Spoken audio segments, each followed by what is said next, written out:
What's up, everyone? Thank you for joining for Blade Talk Episode 3, where I'll be sharing some of my personal opinions on some recent Blade news and topics.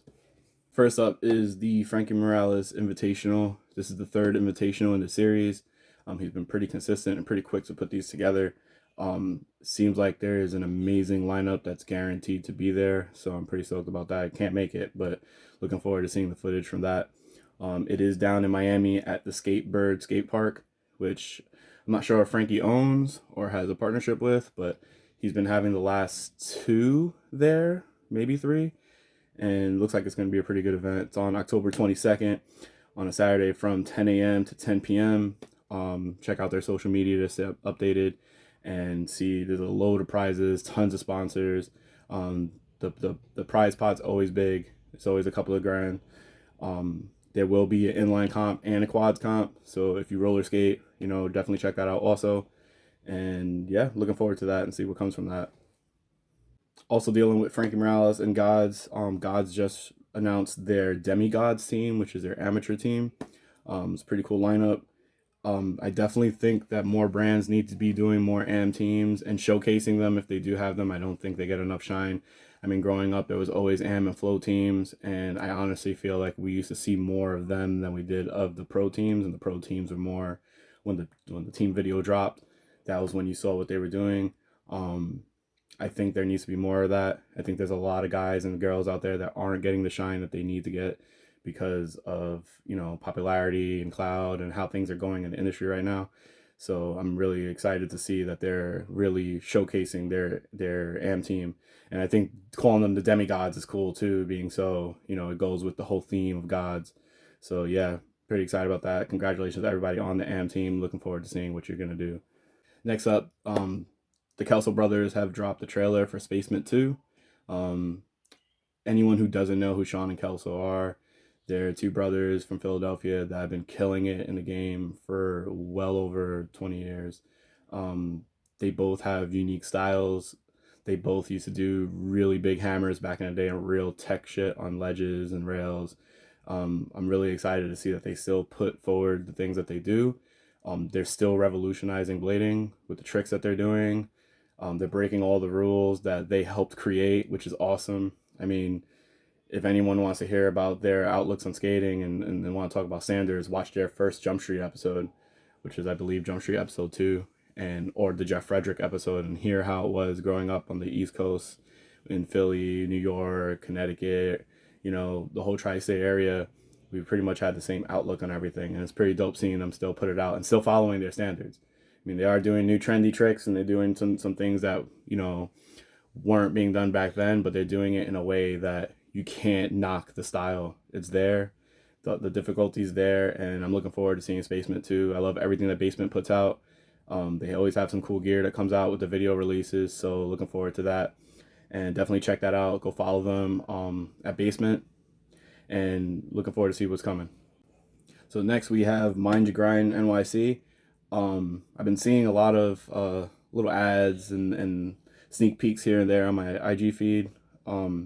I do know some of the team riders. I'm really stoked on their marketing. Like I'm a big horror fan, and I've seen a Freddy Krueger shirt that was awesome. I've seen a tarot card shirt that's pretty cool, and I really like where they're going with that, with the whole horror and heavy metal theme.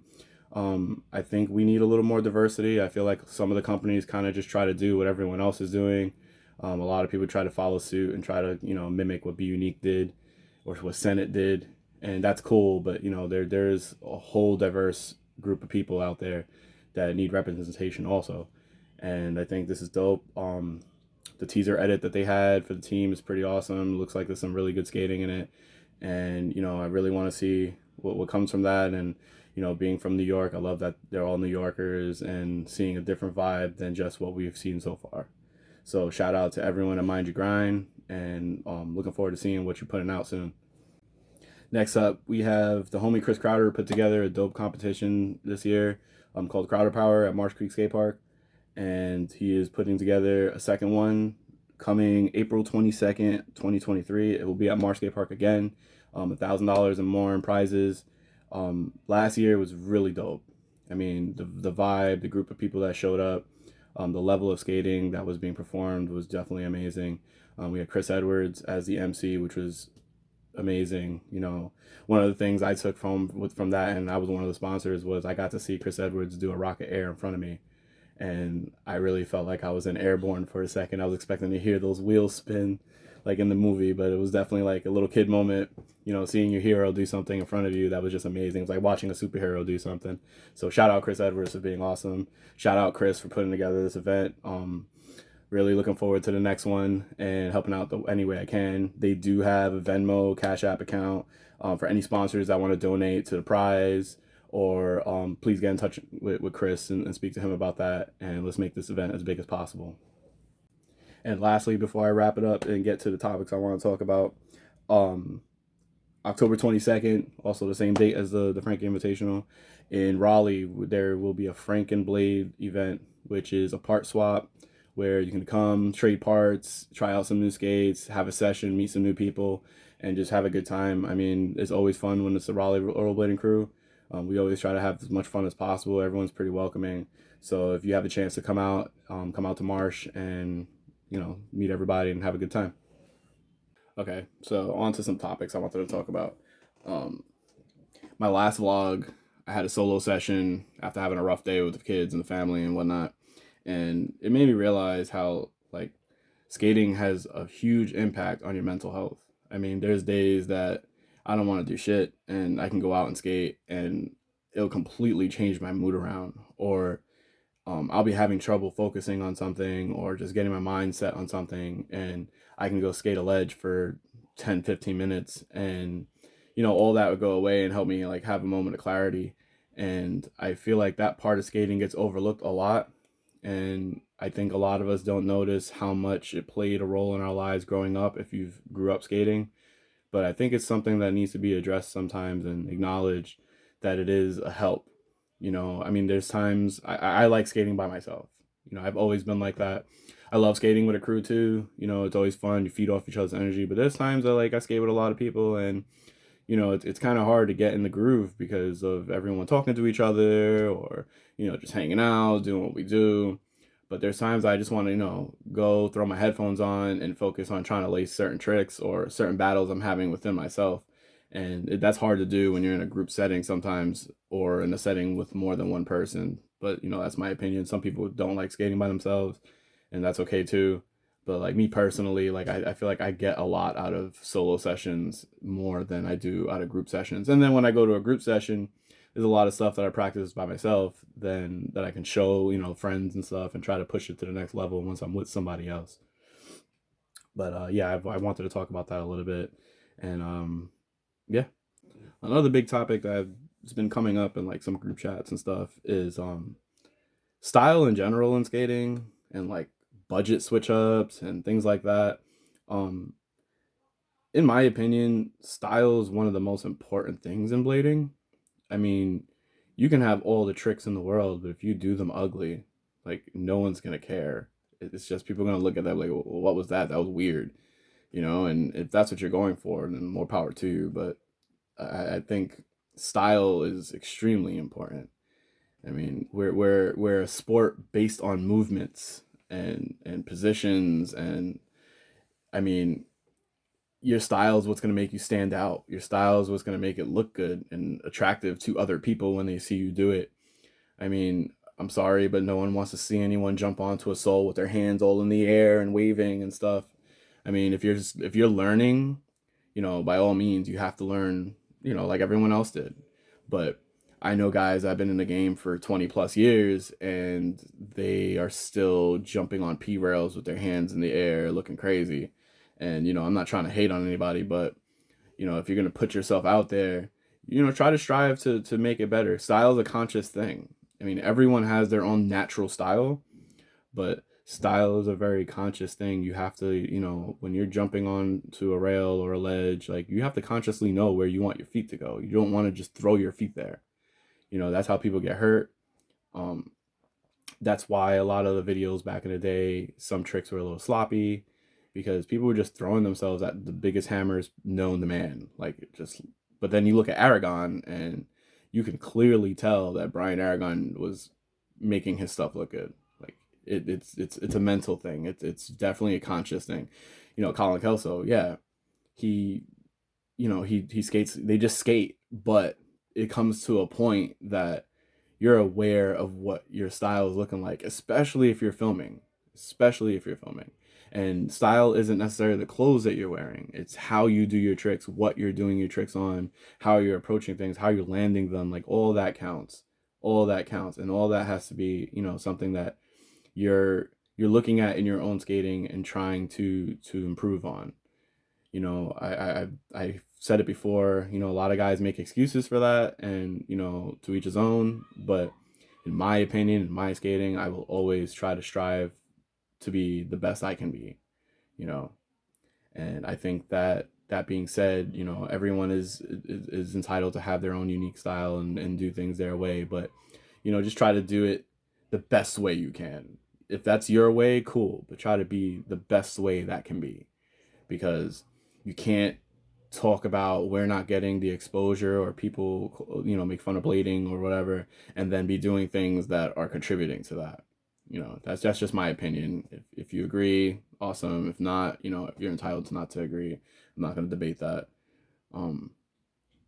Yeah. So on the topic of style and tricks, another thing I noticed when I went skating the other day by myself is, some basic tricks or standard tricks are not as basic as we thought they were back in the day. Like, in particular, like machios and porn stars or star grinds. um I'm fully well aware that I do what they call the New York star grind, a New York porn star grind, where your back foot isn't really locked into your groove. You're more on your boot, or where your backslide plate is, dragging that. And I want to have my foot locked into that groove, in my opinion. Like, I'm really working on that. It's something that I've struggled with my whole life. I did have an accident doing a star grind on something, and I smashed my face, so I do have some apprehensions sometimes with that trick. And part of it is because I was doing it the wrong way. I smashed my chin open because when I locked on, my foot was not locked into my groove. So where my foot was dragging, there was a lot of wax, and the ledge was in between a rail, which anyone who skated PS32 in Staten Island, you know what I'm talking about.